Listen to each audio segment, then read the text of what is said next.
Yes, friends, that whistle is your signal for the signal oil program, The Whistler. The mystery program that is unique among all mystery programs. Because you know who's guilty. You see his every move. You know his complete plan. Yet the final curtain always brings a startling surprise. In the signal oil program, The Whistler.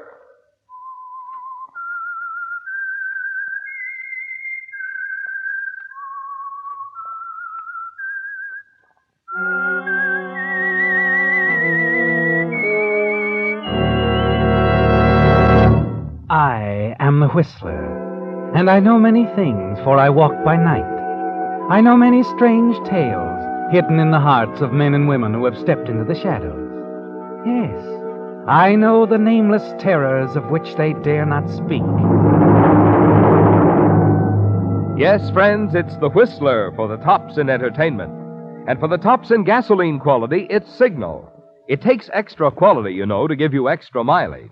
And Signal is the famous Go Farther gasoline. So look for the Signal circle sign in yellow and black that identifies friendly independent signal stations from Canada to Mexico. And now the Whistler's strange story, Whirlpool. He wasn't sure when it began. It was too much like walking in the middle of a nightmare, and then remaining in it, living in it. The shipwreck, the confusion, it was all there again, coming back to him. But slowly, hazily.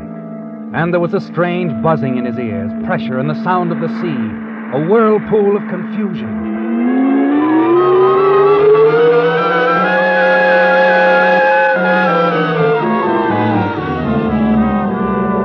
And then, gradually, out of the whirlpool, voices, dimly, faintly at first, but voices growing, coming closer and closer.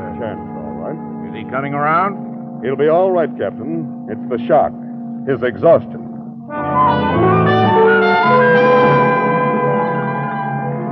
But through it all, one thing seemed clear, in focus. Those few swift minutes before the ship heeled over on its side, before he leaped for the lifeboat and missed. There was a girl, yes, a girl, standing in the companionway just outside her cabin. He remembered her face, her fair skin, her clear eyes, wild as he shouted at her frantically. Hey, don't stand there. Get up to the deck, the lifeboats. Boats? Oh, yes, I was Wait, is there anybody inside, in the cabin? The cabin? There is? No. No, I'm alone. Then go on up these stairs. There isn't much time. Hurry.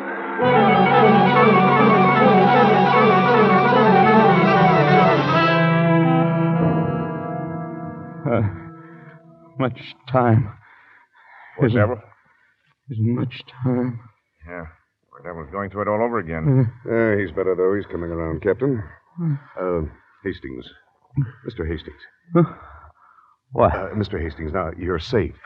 They got you in time. Can you hear me? I'm the ship's doctor. You're on board the SS Araguan, bound for Singapore. Yes, Araguan. That's right. Singapore. Here. Try to drink this, Mr. Hastings. Easy. That's it. I'm all right. I made it. I made it. You sure did, Hastings. Hastings? There couldn't be any mistake about his identity, Captain? Huh? No, that's who he is. He's Hastings' doctor. There's no doubt about it. The girl says so. She's his wife. Oh, I see. Could you get her to come in here, Captain? What? My wife? No, Now, just relax. You're suffering from shock, Mr. Hastings. Exhaustion and severe shock. Oh, but Would you come in, Mrs. Hastings? My husband, is he all right, Captain? Just come in, please. No, I haven't any. You stop, Marty. The protest dying in your throat as you struggle up to one elbow and look toward the door. It's the same girl, isn't it? The one you faced in the companionway and shouted at. But now she's coming toward you, speaking differently. Very different. Darling. My darling, I was so afraid for you. But I told them you'd pull through when I told them who you were. What? Doctor, he isn't delirious. Oh, no, don't worry, Mrs. Hastings. Mrs.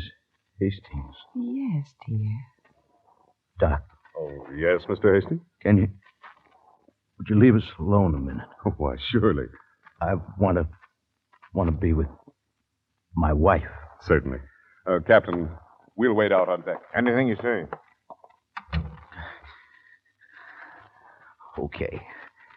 Now, you want to tell me what it's all about? Darling, you shouldn't try to talk. Skip it. I can talk. They fished me out. I'm okay, see? Okay. Of course you are, dear. And the name's South. Like this or in a full-dress suit. It's South. Marty South. It's a nice name. I like it. Oh, that's fine. And you're... Mrs. Stephen Hastings of the Shanghai Hastings. You can call me Lucille. What about Mr. Hastings? My husband is dead. One that didn't make it? One that didn't make it. What happened to him? How come I don't know. Stop asking me. Stop looking at me like that. Like what? He was like that. Stephen. In the cabin when we first heard the alarm, he just sat there staring. And you ran out, left him? No, he wouldn't budge. It was as if he didn't want to. As if he welcomed it. Welcome what? The chance to die? I don't know. You couldn't get him out? No. Couldn't send anybody back after him? I didn't think of something like that happening. I couldn't think. But you've been thinking since. Yes. Plenty, I'll bet. Well, come on, I'm waiting. My husband, Stephen, had some money coming to him. It's waiting for him now in Singapore. Waiting for a Mr. Hastings to pick it up. Any Mr. Hastings will do. 20,000 now, 30,000 in a couple of weeks. 50,000 altogether. Half of it could be yours, Marty. Oh, you're crazy.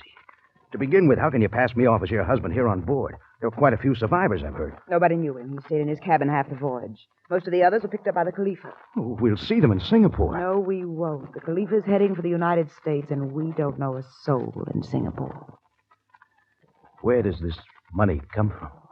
From an old friend in Shanghai, E.J. Galloway, former business partner of my husband's. You see, E.J. made a mistake once. Business deal in Singapore. I found out about it. I told Stephen what to ask for. He did. He got results. Shakedown, huh? He must have felt great giving his old pal the blackmail pitch. Oh, we didn't have to do that. E.J. doesn't know we're the blackmailers. He thinks Stephen is the go-between. He's to pick up the money in Singapore and make the payoff there. You see, that's where the blackmailer lives. Nice guy, your husband.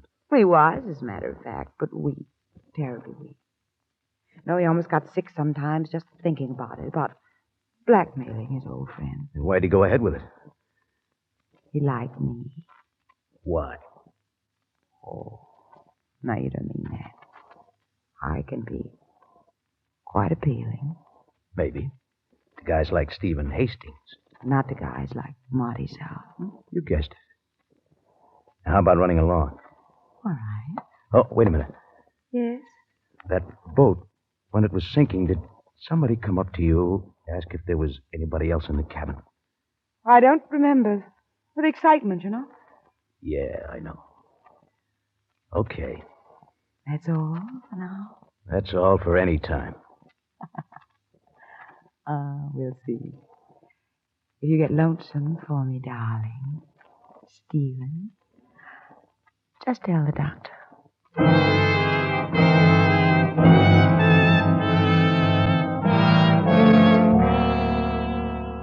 That's all, Marty, and then she's gone, leaving you to think it over. But you know her kind. Lucille is a man-trap, and you figure she'll be back soon to try to help you make up your mind. But that's where you make a mistake, isn't it, Marty? Because she doesn't come back. Not in a few hours, not even that night. She just leaves you alone. And the next morning you can hear her outside asking about you. How is he, Doctor? He's much better. Oh, I'm so glad, but I think I'll just let him rest. Yes, Marty. She lets you rest and think. At first, you find yourself strangely curious. Then you think some more, and you don't say anything else to them about not being her husband, Stephen Hastings. Then a half a day out of Singapore, you can't stand it anymore. You call the doctor and send for her. Dear, you're sitting up. How wonderful. I'm doing better than that. I'm pacing the floor. Oh? And don't look as if you don't know why, Lucille. Oh? It's Lucille now. How nice when you say it. Don't you Do you want to know what I've decided? I know. Yeah? You like money, Marty. You know? I think you like me. A little? You hit it with the first part. But get this. I know what I'm going into. It includes you only because you're necessary to my immediate prosperity. I'm very necessary, darling. So is your having a husband, Stephen. Okay, I'll keep him alive for a while. Darling, I knew you would. You're a pretty smart gal, but here's something you don't know. Your husband made a big mistake when he fell in love with you. I'm not going to make the same mistake. I can't afford to. Oh? I never let love interfere with my plans. It's bad business. Oh, everything all right, Mrs. Hastings? What? Oh, yes, fine, Doctor. Isn't it, dear? I guess so. Sure it is. And don't worry, darling, you'll feel better. Everything's going to be so much better soon.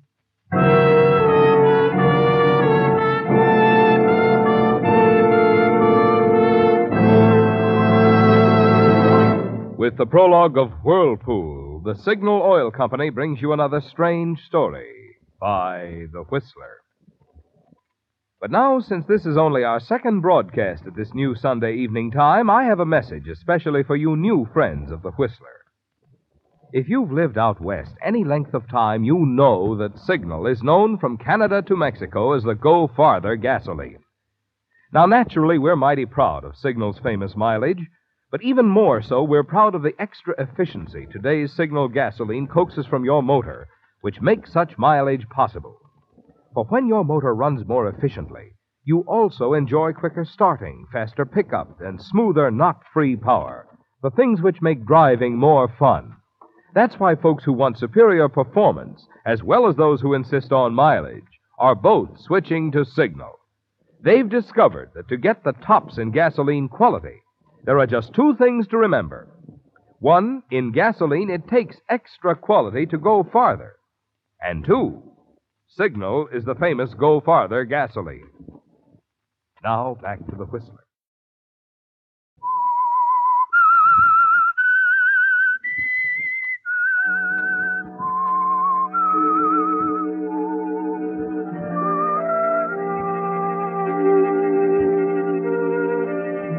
You made a decision, didn't you, Marty? About Lucille Hastings and the money waiting for Stephen Hastings in Singapore, when she suddenly thrust opportunity into your hands by asking you to pose as her dead husband, Stephen Hastings. But there's another thing you've decided on, and that's more important than anything else. You're not going to make the same mistake he did, are you, Marty? No, you're not going to fall in love with Lucille, because that doesn't fit in with your plans at all. Money is the most important thing, isn't it? It always has been, even though you don't have much of it at the moment. And you've never let a woman interfere. You've never let your heart rule your head where money is concerned.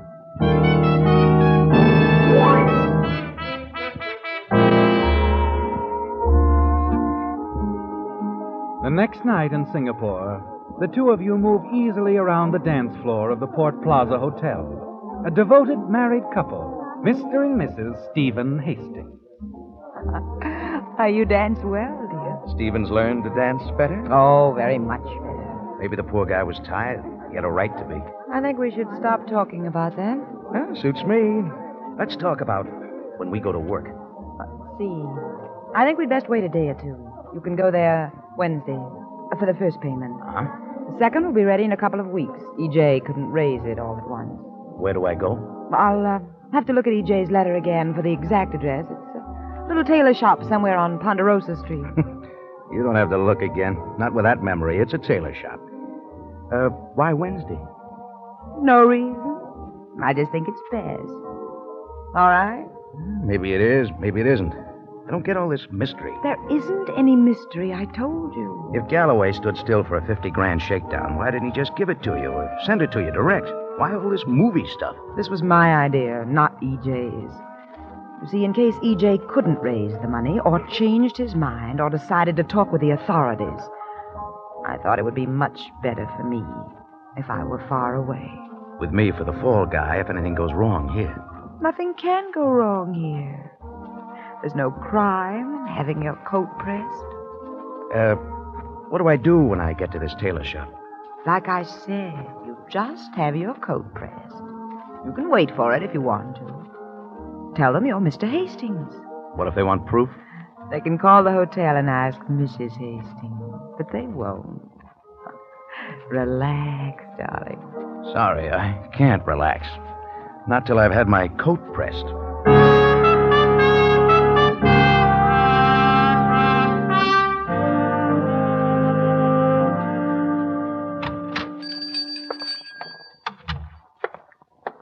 Good morning, sir. I want to get this coat pressed. I'll wait. Oh, the name's Hastings. Oh, yes. And you're staying... The Port Plaza. Why? Nothing, Mr. Hastings. Just curious. If you were going to call or anything, my wife isn't there. She stepped out. No, Mr. Hastings.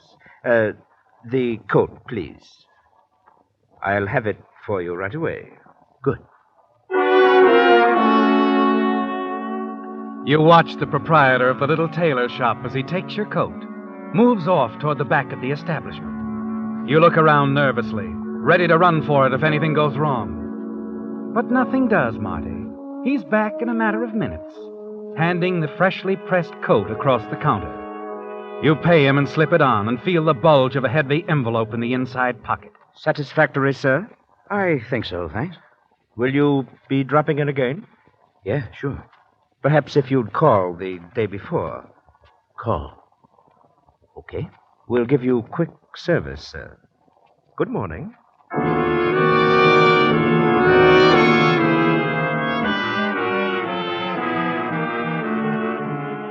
Half a block away, you open the envelope and look inside.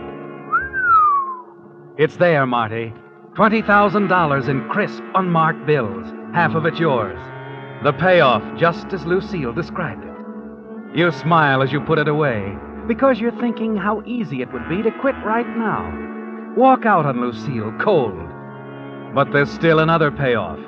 Another $30,000. It would be stupid of you to walk out now, wouldn't it? And then your pulse quickens and you glance back. There's someone following you, Marty. And you realize that Lucille is still thinking as fast as ever. That she's guessed that you might pick up the money a day earlier and not wait until Wednesday.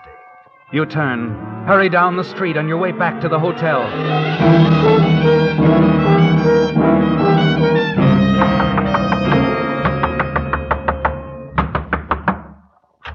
Well, darling, you don't have to knock the door down. My own husband? What'll the neighbors think? Never mind, inside. What's all the excitement? What kind of a double cross is this? Double cross? That's a funny way to put it. Not to me. You had me followed, didn't you? Did I? The fat guy in the white suit, right out of the book. How quaint. Stop it, Lucille. Don't give me that ice cube stare. I'm not Stephen. Not so loud, darling. Someone might believe You you. going to tell me what's going on? When you calm down, you might tell me. I went there like you said. Tailor shop? Yeah, I went through the routine. Didn't they give you the money? That's not the beef, Lucille. I'm talking about the guy who picked me up on the way out. One of your pals, huh? A high-powered insurance policy. You're not making sense, darling. If somebody followed you, it's because you're in Singapore. Stay out of alleys, darling. Rough neighborhoods. This is a big, bad city. I wish I could buy that. You can buy anything, Mr. Hastings. How much did you get? 20,000. Here, it's in the envelope. Pretty, isn't it? Darling, Yeah? speaking of double crosses, I thought I told you not to go to the tailor shop until tomorrow. All right, I'll forgive you this time. No, you won't. Well, I'll try, honest. What are you thinking? Something pretty foolish. But sometimes you'd really like to level. Marty, darling, put your arms around me. What, so I can hold on for the sleigh ride? I wouldn't take you on a sleigh ride. Not you. You'd take your mother on one. Don't hate me, Marty, not now. Not this minute. Here I go, huh? Well, my back's against the door anyway. Marty. Tell Too bad it's not for keeps, Lucille. Let's not talk about for keeps. Let's think about now. Right now. Yeah, right now. Only admit it. Tomorrow it could be a knife in my back. All right, if that's the way you want me to say. But right now, kiss me, Marty. Kiss me.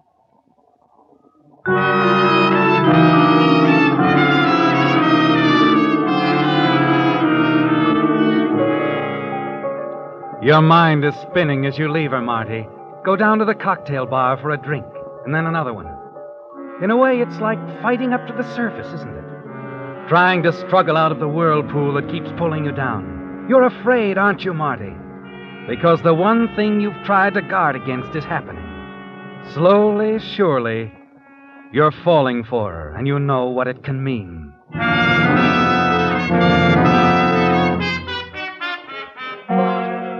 You don't do anything about it the next day, or in the days that follow. Just go along, trying to keep your head above water. And then one night, as you walk alone through the streets of Singapore, you catch sight of him again, the man she's had following you. You hurry forward, turn into an alley, stop, and wait. Here I am, mister. Hey, what do you want? What do you want? Hey, take it easy, Mr. Hastings. I just wanted to talk it over. Talk what over? The deal. I thought maybe you'd change your mind of the way you've been acting, avoiding me. Of course, this is a crazy setup. Huh? I naturally thought you were going to meet me when you got in last week to set it all up. Oh, yeah, naturally, but... Well, I almost forgot what you looked like. You didn't know what I looked like. You never seen me before. You made a deal with a guy I work for, remember? I think you'd better keep talking, Mr. Gray's good enough, Mr. Gray. It might be. I don't blame you for being careful, Mr. Hastings. A screwy deal like this. But, how's it sound to you? You take your wife to the Red Angel Cafe tomorrow night. Just casual like, see? You have dinner with her. The last one. And then you stroll out on the terrace. The terrace? Yeah, nobody out there much. Just give me a chance to get lined up. And then light a cigarette. Match will give me a target. An easy one. Well, what do you know? Stephen. It hits you suddenly. Stephen Hastings, the weakling. He'd actually set up a plan to kill her at the end of the voyage. A plan that he was too weak to go through with. It's perfect, isn't it? You can get rid of Lucille tomorrow night, and a few days later you can drop around to the tailor shop, pick up the rest of the money, and leave town. But you're not sure that this is the way you want it to be. Not even for $50,000. What's the matter, Mr. Hastings? You change your mind? Changed my mind? Well, I'd like a little more time to think it over. Look, I've been doing some traveling. I want the $5,000 that you agreed to pay my employer, Mr. Hastings, huh? 5,000. Yeah. Okay, you'll get it. Want to leave it in your hotel box? Small, new bills, cash? Sure. Mr. Gray. Yeah. If the money's in the box, tomorrow night, you'll see us. My wife and me at the Red Angel Cafe. On the terrace? Yeah. I'm to light her cigarette.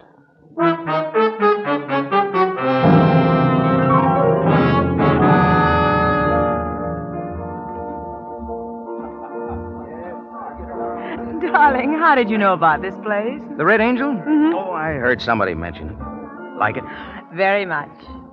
And I like you for bringing me. Lucille, Oh. You want to talk? Come on. Where are we going? Out on the terrace. Oh, but... Okay, the terrace. You see the lights from the harbor. It's beautiful. Yeah. Marty, you were going to tell me something inside? Yeah, I was. I think I know what it is. You know, Marty, you're not like Stephen at all. You're anything but weak. Except when it comes to putting this sort of thing into words. Give me a cigarette, darling. What? I said, give me a cigarette. Anything wrong with that? No.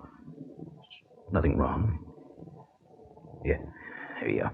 Thank you, Marty. You know, just the way you're looking now tells me something. You do love me, don't you? I don't know. Do I? Would you give me a light? Light? Sure. You're really beautiful, Lucille. Marty. You're something I'll never forget. Here. Here's your light. Thank you, darling.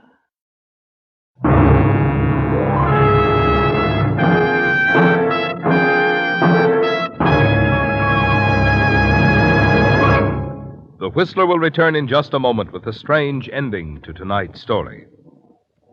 Meantime, a suggestion to drivers. The colder nights and mornings that we'll be having from now on place an extra strain on your car's battery. So now is a good time to stop by a Signal service station for a free battery inspection. If it appears that anything is going to interfere with your cold weather starting, your Signal dealer is equipped to give you complete battery service. For recharging, he has new type safe, speedy equipment. If your cables are corroded, he can replace them with heavy-duty cables. And should you need a new battery, there's none finer than Signal's new deluxe batteries that are guaranteed not for just 12 or 18 months, but for 30 months on a service basis. Incorporating the latest type all-rubber separators plus a new design hard rubber case, these Signal deluxe batteries deliver up to 35% more power and don't need water nearly as often. So before you get any battery, get your Signal dealer's trade-in offer for your old battery, plus his convenient credit terms on today's finest battery, the new Signal Deluxe battery, available only at Signal service stations. And now back to the Whistler.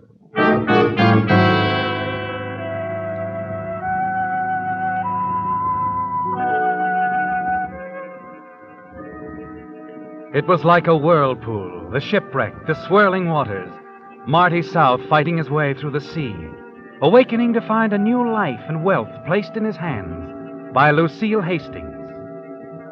But somehow in the police station at Singapore, that part of the story was of little concern as the arresting officers huddled around a man sitting under the glaring white light. Come on, Gray. We know you did it. No. You've been followed since you asked for that money in Hastings' hotel box. The clerk didn't like your looks. Look, I told you Mr. Hastings gave me the money. He left it for me. What was it for? The killing? Gray, you were seen firing the gun. How do you think we arrested you so quickly? All right. I did it. But it was a plan. Hastings' plan. He was tired of his wife? He must have been tired of everything. But he was a weakling. Suicide's been on his mind for months, only he didn't have the nerve. So he hired us, me, to do it for him. But why his wife, too? How do I know? Hastings was crazy about her, I guess. Didn't want anyone else to have her. It's the only reason I can think of why Hastings set this deal for them to both die together.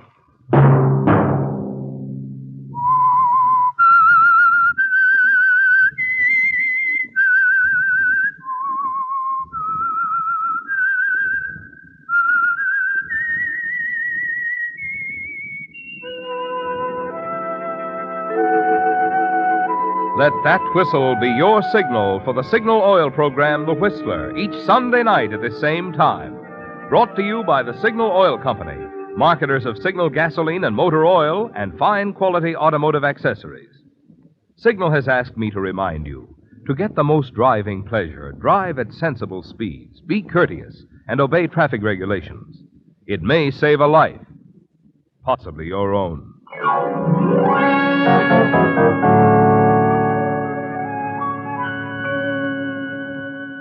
Featured in tonight's story were Jack Moyles and Betty Lou Gerson. The Whistler was produced and directed by George W. Allen, with story by Joel Malone and music by Wilbur Hatch, and was transmitted to our troops overseas by the Armed Forces Radio Service. Remember, at this same time next Sunday, another strange tale by The Whistler. Marvin Miller speaking. This is CBS, the Columbia Broadcasting System.